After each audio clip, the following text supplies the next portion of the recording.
Miami, 1980s. Neon lights, luxury cars, and shadows hiding danger. Amid it all, one name commanded fear and fascination: Griselda Blanco, the Cocaine Godmother. From Colombia's slums to Miami's beaches, she built an empire fueled by cocaine, money, and blood. Her story is one of power, ambition, and survival in a world where betrayal could mean death. Tonight, we uncover the rise, reign, and fall of a woman whose life became legend. Blanco's early life in Colombia was steeped in poverty and violence, forging a ruthless survivor. She learned to manipulate, steal, and fight to survive on Cartagena's streets, observing betrayal and cruelty firsthand. By the 1970s, she arrived in the US, quickly infiltrating cocaine networks.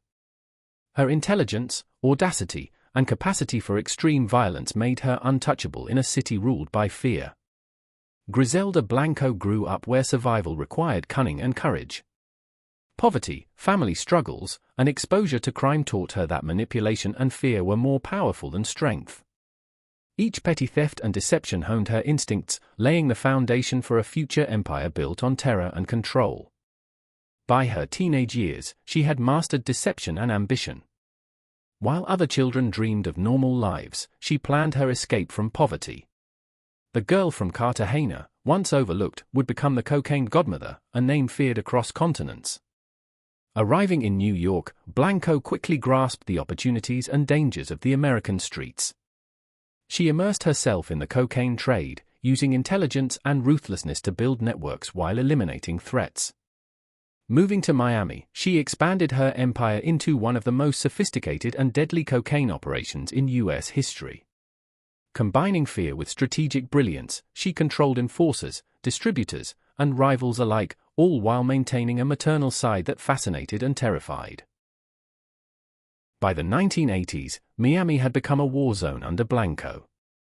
Her enforcers carried out executions, bombings, and drive-by shootings, instilling fear throughout the city. Violence became her message: betrayal would not be tolerated. Blanco maintained influence over police, politicians, and rival traffickers. Even as chaos surrounded her, she managed marriages, children, and lovers with precision, blending maternal care and ruthless criminal mastery to cement her legend. Blanco's relationships were tactical. Husbands, lovers, and associates were constantly evaluated for loyalty, and betrayal was met with deadly consequences. Fear maintained order in her empire. As a mother, she balanced protection with ruthlessness. Children lived amidst luxury and danger.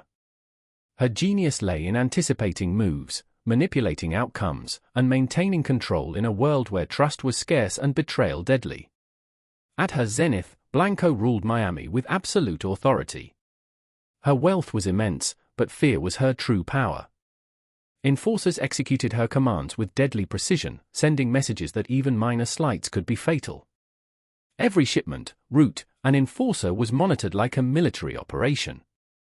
Her empire thrived on intelligence, strategy, and ruthless efficiency, while personal relationships remained conditional and danger ever present. By the late 1980s, authorities began dismantling Blanco's empire. The DEA and FBI used surveillance, informants, and raids, revealing cracks in her untouchable operations. Despite this, Blanco remained cautious and cunning, using intermediaries and hidden compartments. Yet media attention, law enforcement pressure, and rival factions showed that even the most meticulous empire could not remain invisible forever.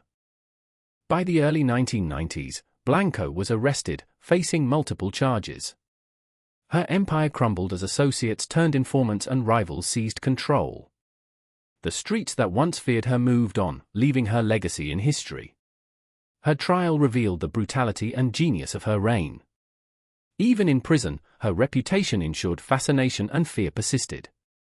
Her empire fell, but the legend of the Cocaine Godmother endured. Released in 2004, Blanco returned to a world no longer hers. Miami was under new control, yet her name still commanded respect. Every move required caution as old grudges and new enemies lurked. Her family became both a source of solace and vulnerability. Despite attempts at a quieter life, media coverage and notoriety ensured that her legend remained unshakable, a figure of intelligence, ambition, and terror. Even free, Blanco faced constant threats. Rivals, former associates, and motorcycle hitmen reminded her that survival demanded vigilance.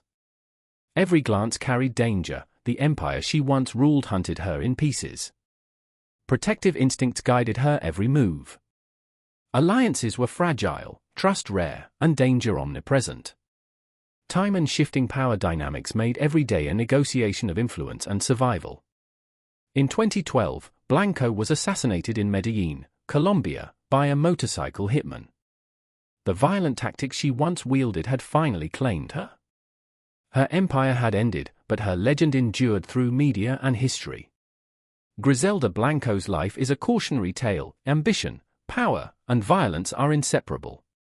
Her story forces us to confront the cost of survival and crime. Subscribe, comment, and explore more true crime stories that reveal the dark, fascinating side of history. Thank you for exploring the life of Griselda Blanco, the Cocaine Godmother. Her story reminds us that power has a price and fear is never permanent.